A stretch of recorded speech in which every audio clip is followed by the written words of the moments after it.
कोशल कलाकार संघ तरफ नुआखाई भेटघाट पाइकमाल कोशल कलाकार संघ नृसिंहनाथ पक्षर पाइकमाल ब्लॉक कांसड़ा ग्राम में नुआखाई भेटघाट 2025 और कीर्तन कलाकार समावेश अनुष्ठित हो जाए।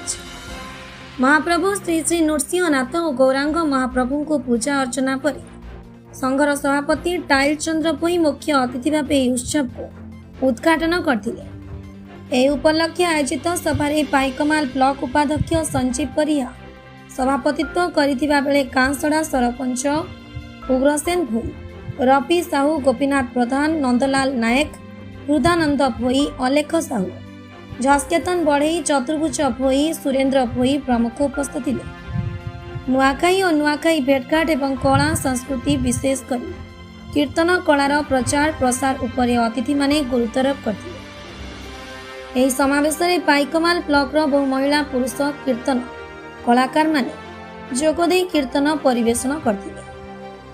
पानालाल सेठ कीर्तन समावेश को संचालन करथिले। एही कार्यक्रम में आखपाख ग्रामरू हजार हजार लोकंक समागम होइतिबा बेले कांसड़ा ग्रामर समस्त ग्रामवासी सहयोग करथिले। समस्तंक पई अन्न छत्रर व्यवस्था होइतिला। बरगढ़ रजनीकांत साहू का रिपोर्ट, सबुदिन टीवी।